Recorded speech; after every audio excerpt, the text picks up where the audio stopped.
From the studios of Farm Journal Broadcast, this is U.S. Farm Report.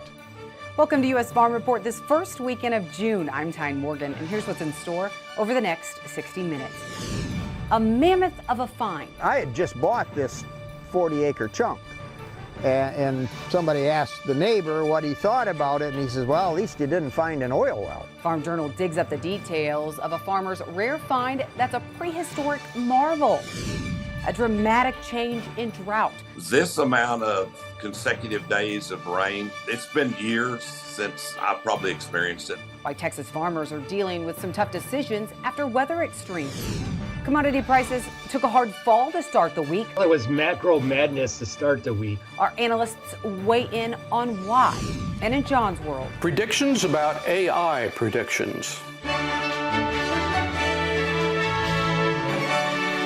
The yeas are 63, the nays are 36, the 60-vote threshold having been achieved. The bill is passed. The threat of the U.S. potentially facing its first ever default is gone. The Senate approved a bill that raises the nation's debt limit. The deal struck by President Biden and House Speaker Kevin McCarthy would reduce budget deficits by $1.5 trillion over the next 10 years. A deal on the debt ceiling is important for the entire ag industry to avoid a default of the government and possible shutdown of essential agency services. The worst thing for rural America today is any default whatsoever, because it's going to drive up the cost of capital. It's going to drive up lending rates.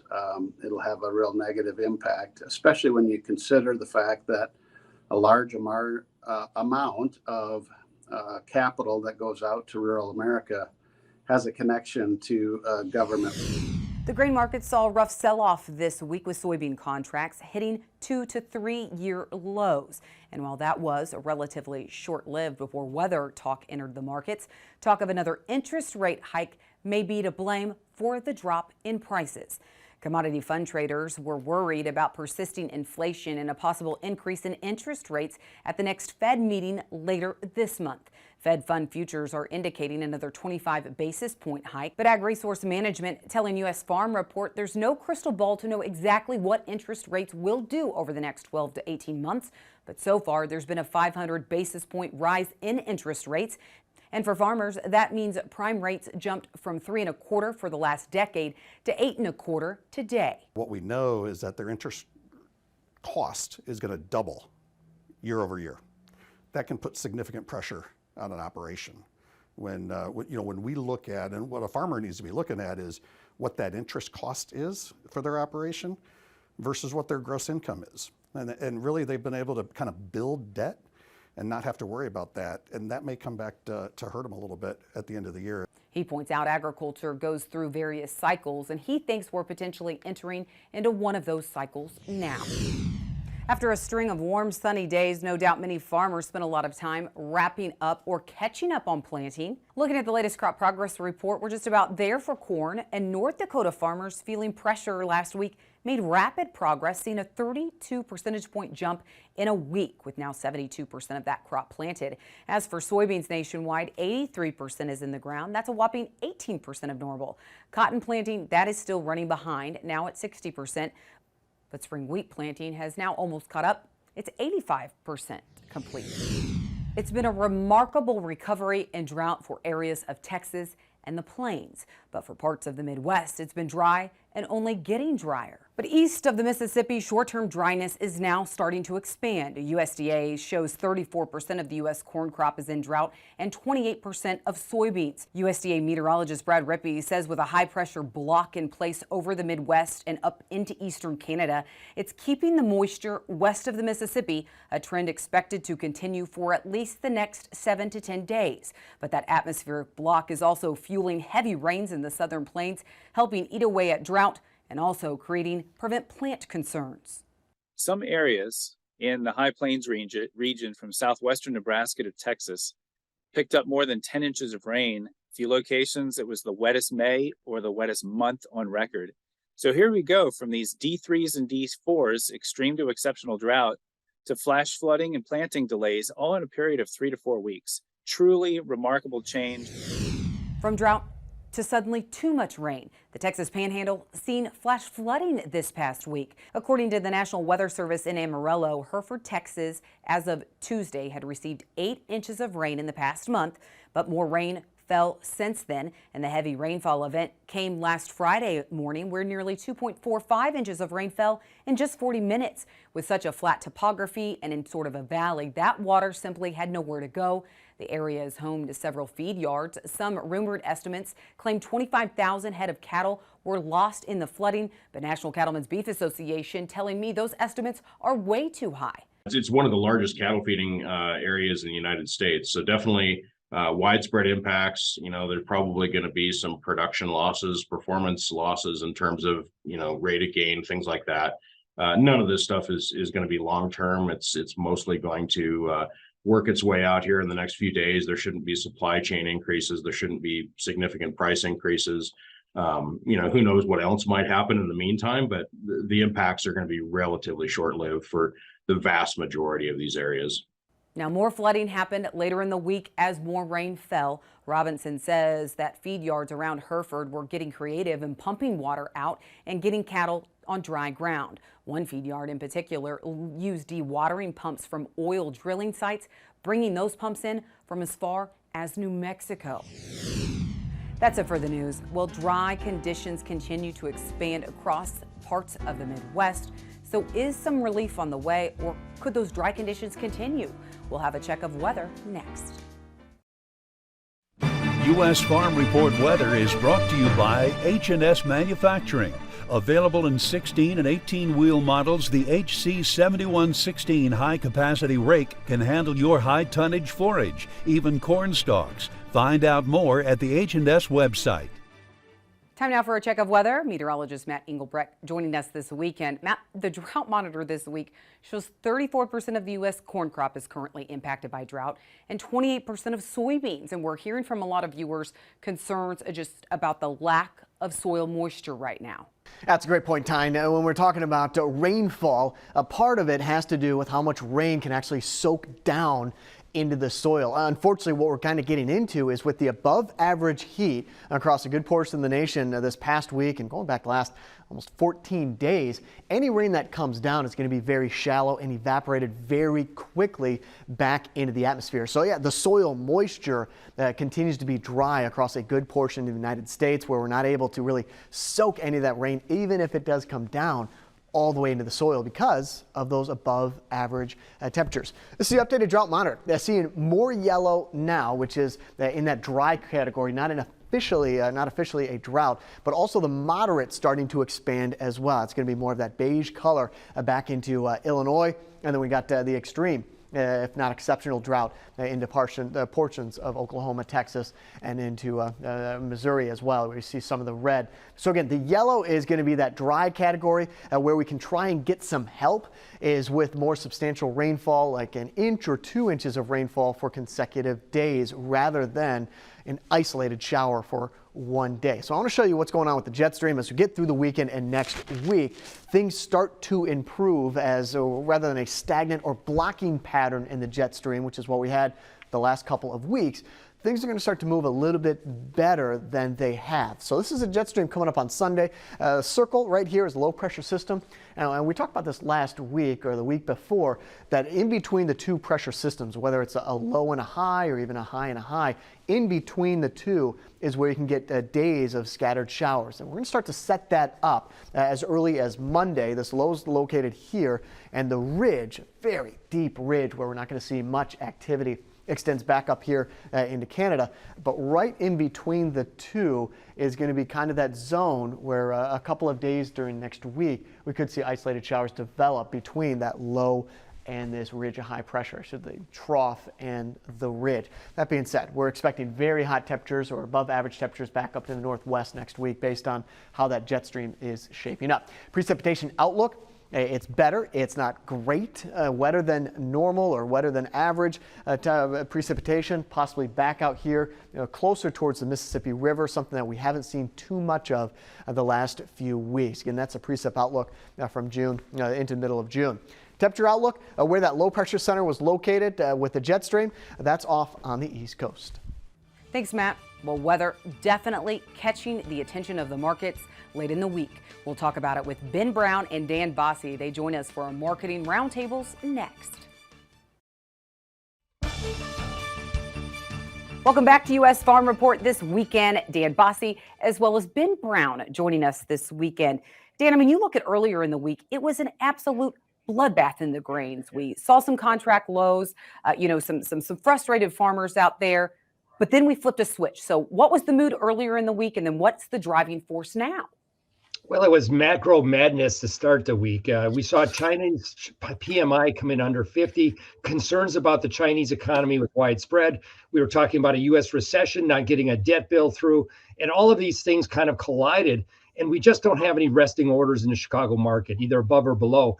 And because of that, when the selling started, it just kind of became a bulldozer trade, which took us to sharply lower levels. Yeah, and we had some of that holiday trade, but now as we look at the drought monitor that came out Thursday, Ben, I mean, we've known some areas are dry in the Midwest, some of the Corn Belt, but now USDA is saying 34% of the corn is facing drought, 28% of the soybeans, and we are seeing that drought creep east. Absolutely. You look at this week's drought monitor and it just exploded across a big swath of the growing region. And I anticipate that it's going to continue to grow. If you look at the forecast for weather over the next couple of weeks, or really the whole month of June, that's going to continue to grow. When we look at previous years and we think back to where this is, anything that's similar in nature, we were well ahead of this in 2012 when we had that big drought, but we're kind of tracking the 2013 and even somewhat the 2014 growing seasons when we look at drought and it's growing across the region. So certainly, the possibility of some strong yields are still there, but we're starting out kind of in a deficit. I think I can safely say that everybody across the country would certainly take a drink, maybe outside of like the southern plains, but everybody would take a drink of water right now to kind of help relieve some of that pressure. And that's helping to ignite this rally that we're seeing in the grain markets. Well, speaking of the southern plains, talk about one extreme to the other. Flash flood warnings, farmers pushed out of the field. I mean, more than 10 inches of rain in a lot of those areas. And what I'm hearing is it's coming at the expense of cotton acres. So is this story over when it comes down to not only cotton, but then how we see that switch over to other crops and even silage? Well, we need to not only get cotton and sorghum in the ground. Farmers were hoping to get more acres because of the beneficial rain. But now we, of course, are concerned about tearing up of fields. Too much rain, the rain won't stop. It's a stuck pattern. And then we get into the HRW, or hard red winter wheat harvest, and we're starting to hear about quality concern. The harvest is now pushed up into southern Oklahoma. Protein levels and falling numbers are coming down. I'm real concerned that if this rain doesn't stop in the next 2 weeks, that we're going to have some real issues with the hard red winter wheat harvest and just getting crops in the ground. It's getting beyond the time frame when, of course, the plains needs to get seed, whether it be cotton or sorghum or another crop in the ground. It's just getting too late. Yeah, so wheat harvest getting ready to get underway. A lot of those areas now finally seeing that rain, a little too late for the wheat. But on the demand side of that, this Russia-Ukraine situation and the grain initiative, it seems like now we're hearing that it's halted again. Ben, I mean, this storyline just continues to change. Yeah, it's been a drama saga for a number of fronts. We can look at COVID and before that, even the 2019 prevent plant kind of situation that we had broad parts across the Midwest as kind of indication of how this has played out so far. There was lots of media attention around this in the early stages of the Ukraine-Russia conflict, and as we've moved further, it's taken more headlines and it's taken more news to kind of really make the markets jump. We've seen reactions still. That's still in place, but the reactions are becoming smaller as we're becoming kind of numb to this news, and it's a result of just this on again, off again nature. On one day, off again the other day. So that's where we're at right now. All right. Well, Ben and Dan, we have a lot more to talk about, especially on the demand side, and we're going to get back to crops and what traders will be watching in these coming weeks. We'll do that coming up later on U.S. Farm Report. Experts are starting to warn that artificial intelligence could mean the extinction of humanity. That prediction may seem extreme, but what does artificial intelligence really mean for agriculture? John Phipps continues to look at that topic this weekend in John's World. It is a rare page of news these days that doesn't have an article about AI, artificial intelligence. We're consumed with curiosity about this technology and apparently harboring more than a few fears. The prediction industry is in full swing, so much so that I begin to wonder if these forecasts are well thought out efforts to imagine what the consequences of AI could be, or just a strategy of predicting everything imaginable in the hopes of one coming true to crow about in the decades ahead. The current wave reminds me of the early predictions about the internet, which tended to underestimate its impact on our lives. Rather than joining that crowd, I'm going to make some predictions about the predictions themselves. First, despite the hundreds of forecasts, it will be the unforeseen uses of AI that will have the greatest impact. The rush to deploy AI will lead to coincidental, curious ideas by thousands of other minds, a few of which could be truly significant. Forecasts will underrate the power of AI to make human behavior change as a group and individually. Cell phones have altered our social behavior in ways nobody saw coming, for example. The myriad estimates of jobs and industries that will be adversely affected or fundamentally changed will bleed over into those seemingly safe industries and jobs. While AI upends many types of work and disappears entire careers, there could be a rush by workers to those that seem relatively untouched.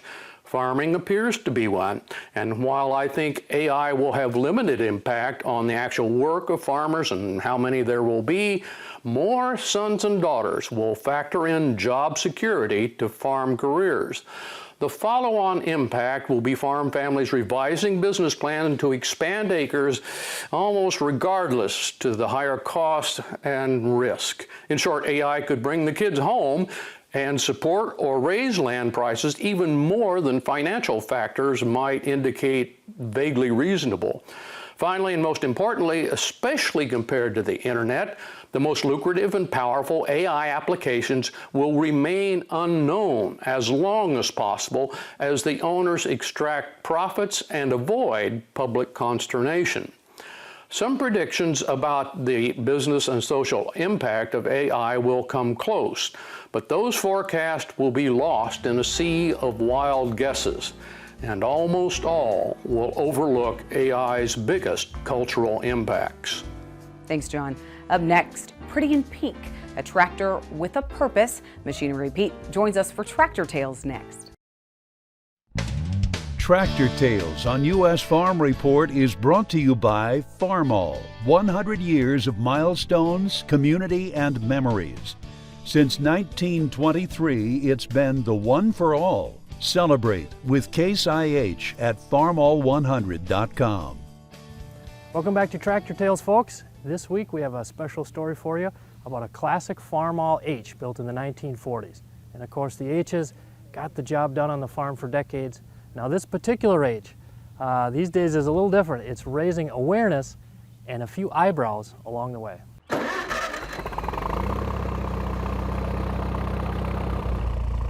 Well, we've got a 1940 Farmall H that my daughter restored for her senior project for FFA, and she decided to do a breast cancer tractor in awareness of breast cancer in honor of her sister and her great-grandmother. She came up with it. A friend of ours has done a purple one for pancreatic cancer, a gold one for children's, and a red one for heart, and it kind of inspired her, and she decided she wanted to do a pink one. It pretty much got retired, and it mainly just goes to tractor shows and parades and Relay for Lifes. Oh, we pull the hay wagons with it and rake hay and things like that with it. We had to do some mechanical, complete tune-up on it, rebuilt the carburetor on it. Our neighbor, he does a lot of the carburetor work for us, so she went over there with him and she watched him do it so she could get educated on that. There was a lot of sanding and cleaning up, and we tried to put it back to as much as original as possible, so we went and found fenders, belt pulley, things like that. We get questions all the time about it and why it was done, and some people think it's just a pink tractor until they get to looking at it and realize that we did it for breast cancer awareness. It's an eye catcher. It gets a lot of attention. It stays at my house in the garage out there. because I've got more room than she does. But when my daughter isn't at work and stuff, she climbs right up on it and goes. All right, now that's my kind of tractor. Well, when we come back, a mammoth of a find in a farmer's field in Michigan. That's next, as Farm Journal digs up the details of a massive find that's a prehistoric marvel. It's our Farm Journal report next.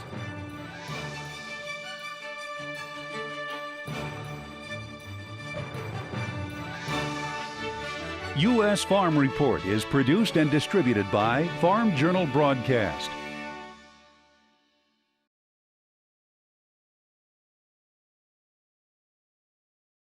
Welcome back to U.S. Farm Report. Trusted, timely, tradition. Well, ask any farmer, and the stories of what they find in their fields can be quite unique. Junk that people dump off, trash, and even some off-the-wall things. But for two Michigan farmers, they uncovered a mammoth of a find. And Farm Journal's Chris Bennett helped dig up the details, but it's something we wanted to see for ourselves. And as Clinton Griffiths reports, it's a sensational discovery beneath one soybean field. All our tiles come together basically in our... Then they go out, keep head on out going down down the there. ditch, Yeah. basically. In 2015, a week before harvest, neighbors Trent Satterwhite and Jim Brisley began installing a field tile lift station on this newly acquired 40 acres in Chelsea, Michigan. We actually had a backhoe and a mini excavator, so one of us on each side. We're trying to be on each side so that we could not have as big a hole. Until they hit something hard and pulled up what looked like a fence post. And I asked Jim, did you bury any fence here? And he said, no. What was your first thought when you hit something? I just wanted to get the tiling done. What did we get ourselves into? What they got into was a massive pile of bones. Another foot, we could have missed it completely. The discovery made clear as next a pelvis bone with its honeycomb texture emerged from the hole. We actually went and read the laws first to see what kind of trouble we were in or we could get ourselves into. And well, who owned it? Yeah, you know, basically. I mean, who has the rights, and it come down to it's private land. It belongs to the landowner, and he calls the shots. Next, they made a phone call. We called down to the university and talked with them, and they said, well, the world expert is here at U of M. University of Michigan's Dr. Daniel Fisher. It's actually not as unusual as you might think. The global mammoth expert picked up the phone. Tell me more. And we talked a bit, but it pretty soon became clear that what was really needed is to see them in person. With harvest looming. Our fear was down the road they found a mastodon about 20 years ago, and they were like 6 months digging that one up. By the next day, an entire team was assembled and ready to excavate the prehistoric mammoth from its 15,000-year slumber. I think they were impressed by how exciting it was. It was like a circus that day because there was people coming down here and looking, and it wasn't a fast process. Dan was handing them out of the hole, telling them what number rib it was and everything else. He knew exactly what that animal was. The final find, a massive hybrid mammoth skull with both 9-foot tusks still attached. We lifted it up and had a flatbed truck pulled up, and we were able to set everything gently down onto foam pads. The discovery is significant as evidence suggests the animal was scavenged and purposely sunk to the bottom of a pond by humans. At the time we did this excavation, nobody yet knew that humans were in this part of Michigan 15,500 years ago. It changed the record books. And also, Dan had told us it proves that there was a land bridge at one time. For farmers focused on one season at a time. It kind of lets you see that we're just a little dot on this map as far as time span of 18,000 years. Yep. Our lifespan's a dot on this. And it's why they're making the most of the experience, even renaming the operation. There's been a lot of spin-offs. There was a coffee shop that had a mammoth mocha. From a newly purchased property. I had just bought this 40-acre chunk, and somebody asked the neighbor what he thought about it, and he says, well, at least you didn't find an oil well. To the discovery of a lifetime. It's a harvest they'll never forget. I think when everybody was a little kid, they always wanted to find a arrowhead or a dinosaur bone or something, you know. We're just bigger kids with bigger toys is all. Can you imagine? Wow. Thanks so much, Clinton. And as I mentioned, Chris Bennett helped cover that story and dig up some of those details. You can read his complete article on agweb.com. Just follow the QR code that's on your screen. Well, there's a demand problem in grains, but with higher prices, could it also spill over into proteins? Our marketing roundtables are next. Welcome back to U.S. Farm Report. Before we get into the demand side, Dan, we talked about, looking at weather and how that started to really fuel the market on Thursday as we saw an updated look at the drought monitor. But over the next few weeks, will it be future forecasts? What is the trade going to be watching? Yeah, they're going to be trading the 11 to 15 day. It's a very volatile forecast, if you will, but that's what they're looking at. Will the weather pattern change, and does rain come in time to save the crop? And that's really key. But, traders are also looking abroad. We've got dryness across Northern Europe, the Urals and new lands, the spring wheat areas of Russia. I've got an Indian monsoon that's sputtering and not doing very well. And then the Australian Bureau of Meteorology came out this morning and gave them a very high probability, 80% of drought forthcoming because of El Nino. So it's not only U.S., there's a lot of hot spots, if you can say that we all need to be watching in terms of world crop production. Well, not only on the supply side, but also the demand side. And you look at demand today, specifically when you look at corn and soybeans here, we've been talking about we have a demand problem. Ben, do you think that is the case? Well, so this has been what's driving the market for the last month and a half, especially on the corn side. When we look at export potential, we've got this new competition. And it's not new, but it's certainly, I think now the rest of the world is kind of waking up, or, non-traders are waking up to this notion that Brazil is becoming a major competitor and has been a major competitor in soybeans, but is now becoming a competitor in corn as well in the global market. And that's going to change our seasonalities as we look forward over the next years, decades plus.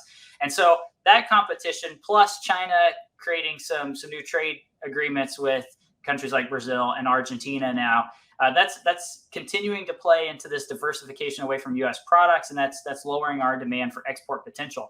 If we look at the ethanol market, right now we're trading anywhere between 40 to 50 million bushels below where we need to be to hit USDA's current targets, or at least that's my calculation.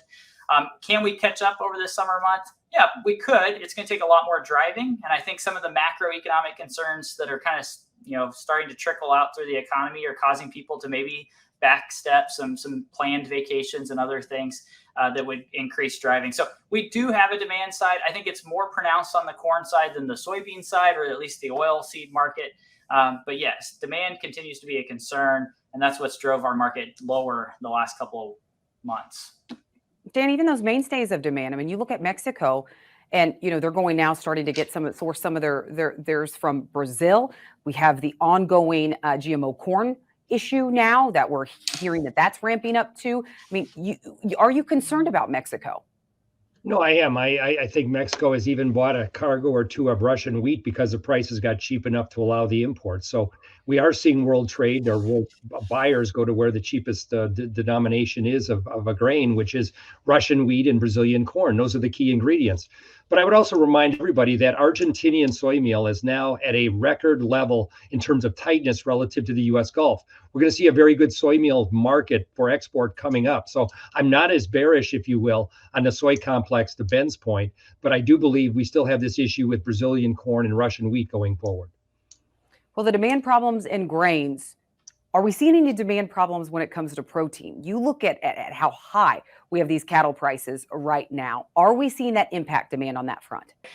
So I do think that we've seen some robust demand in the protein sector. If there's one, real hot spot, I think for livestock producers, it's that as prices have increased at the grocery store, whatever the reason might be, tight cattle or market ready cattle supplies, or, increases in labor, transportation, packaging, whatever the reason for the high prices, consumers continue to buy them and have been buying them. We're seeing a little bit of softness now, especially in some of the higher protein cuts.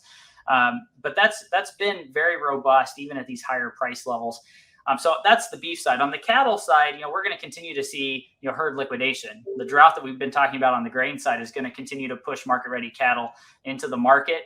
That's going to create a bigger hole as we look down the road and send these prices even a little bit higher. So, there's upward potential on the cattle side. There's also downside risk. I'm an economist, a university economist, so I always have to talk about the downside risk too, but certainly some upside potential. And I think if you're a producer of both beef and pork, you're sitting there saying, hey, our demand, at least domestic and even international demand, has remained rather strong. Chinese demand could be a concern here in the next couple of weeks, but domestic demand seems to be hanging in there. Well, we're going to take a deep dive into pork demand as World Pork Expo next week, so we'll save that for then. But Dan and Ben, thank you so much for joining us this weekend. We appreciate it. Let's take a quick break, and then we're off to the land of Oz. That's American Countryside next.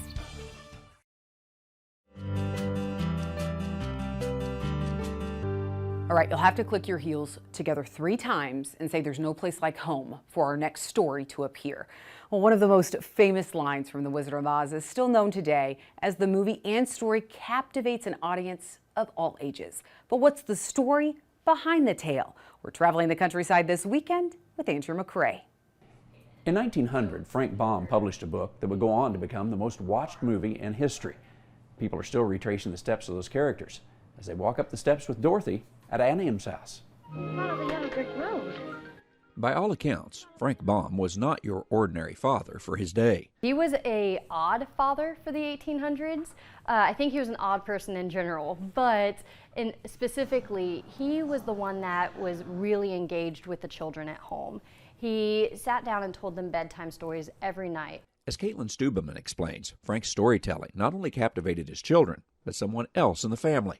These bedtime stories just were so wonderful that his mother-in-law told him he was a fool if he didn't, write it down. And that book, The Wonderful Wizard of Oz, was quite a hit.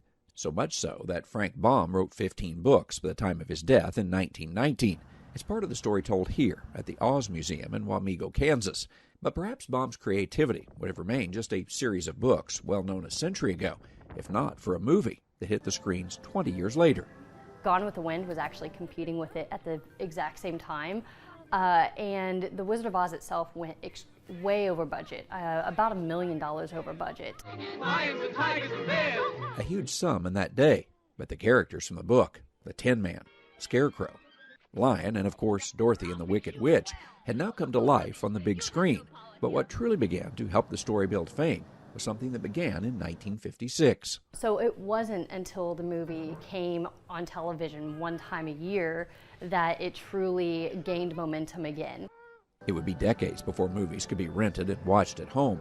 The fact that The Wizard of Oz was on television around major holidays every year for many years made it something generations grew up with and something people of all ages enjoy connecting with yet today. We have 2,000 pieces on display. But it is out of 30,000 pieces plus in the collection. Some may ask, though, why is Wamego the place to tell the story of Dorothy and her cast of characters? Nowhere in the book or the movie did they say what town Dorothy was from, but we are in Kansas, and our area definitely fits the vibe. I have a feeling we're not in Kansas anymore. And the movie, the characters, the story live on today. Something people from across the nation and around the world come to experience in this small town. Traveling the countryside in Wamego, Kansas, I'm Andrew McCrae. Thanks, Andrew. And hear more of Andrew's travels, you can visit AmericanCountryside.com or check out the Farm Journal YouTube page. We need to take a quick break. Then John rejoins us for customer support this week. Important news about the shape of Norway. Welcome back. Another look at Norway. John Phipps has a correction and some context in customer support this week. A couple of weeks ago, I committed an epic blunder that was gently corrected by several viewers. Here it is now. When I was talking about Norway and their rapid adoption of BEVs, I used this illustration of the comparative sizes of Norway and California. Only this doesn't show Norway, of course. It shows Japan. How I made this blunder mystifies me, since Norway is one of the most recognizable countries, along with Italy. I apologize. On the bright side, we now know that Norway, Sweden, California, and Japan are all about the same geographic size. One viewer, Peter Bacco in Painted Post, New York, mentioned factors why Norway is unique and may not be helpful as a forecast for the U.S. His letter was too detailed to be excerpted easily, but here are some of those differences that he mentioned. First, Norway has only 5.5 million citizens, with 84% in urban areas. But when I looked it up, I discovered the share of Americans in metropolitan areas is 86%. Norway generates over 90% of its electricity from relatively inexpensive hydropower, and it will take more time to see if electricity consumption jumps, however. Norway is one of the world's wealthiest countries due to North Sea oil. Now, their officials are aware of the irony of this and invest that wealth accordingly. Surprisingly, though, taxes make their gasoline the most expensive in the world. I agree with his point that Norway is adopting BEVs faster because of these and other reasons that don't work out as well in the U.S. I was just trying to put Norway on the radar for anyone curious about electrification, because we will get some hard data from Norway. For example, we should learn something about the cold weather battery argument. Norway isn't exactly tropical. Regardless of the generation source, we may discover patterns of when and how users choose to charge and how to solve the charging access problem in high density areas. 5 or so years from now, we'll have some much more useful data on battery life and cost of ownership. Finally, the Norwegians are not foolish people. If BEVs are not worth the trade-off, there will be commercial and political backlash. The rest of the world can derive whatever lessons they think applicable for their country. It reminds me of watching the first farmers use rotary combines. Yeah, I'm that old. We also need to keep in mind that BEV adoption is occurring fastest in the largest car markets, and the U.S. is not the center of the auto universe anymore. I think an even more applicable example to watch will be China. Thanks, John. And remember, if you have some questions or comments for John, you can keep those coming. Just email him at mailbag@usfarmreport.com. Up next, from one extreme to the other, a sudden switch means too much rain is forcing some tough decisions for Texas farmers. We have the details as we head in From the Farm next.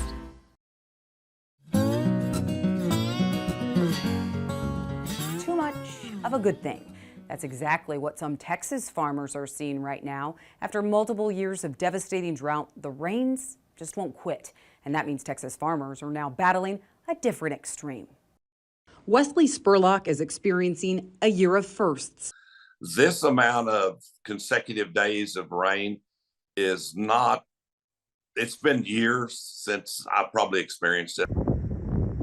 This is what the area looked like only 2 months ago. Severe drought with concerns about even growing a crop this year. From September to the end of April, we got less than a half an inch of moisture during that time frame.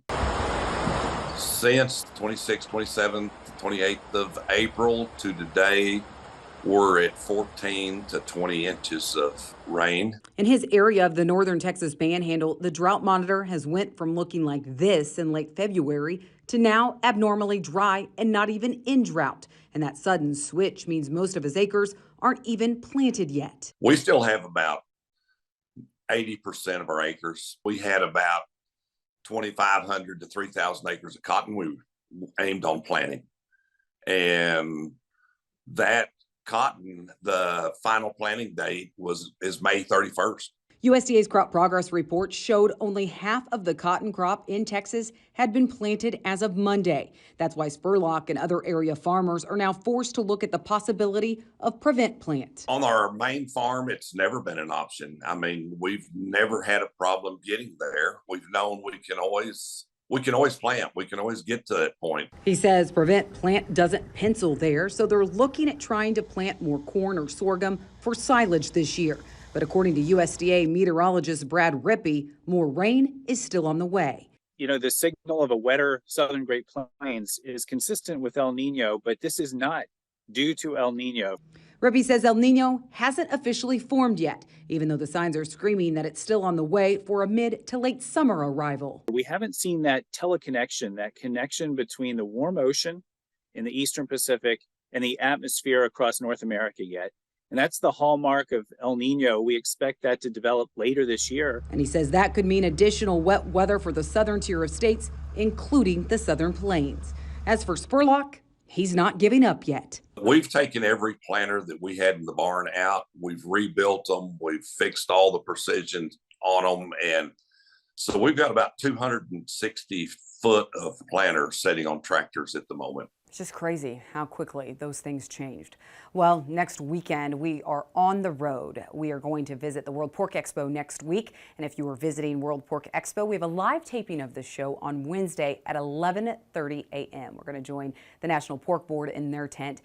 We have Aaron Bohr, Dermot Hayes, as well as Steve Meyer. They're our analysts next weekend. Again, we have a live taping of U.S. Farm Report during World Pork Expo next week. Well, that's all the time we have for this weekend. Thank you for watching. Be sure to tune in next weekend as we work to build on our tradition. Have a great weekend, everyone.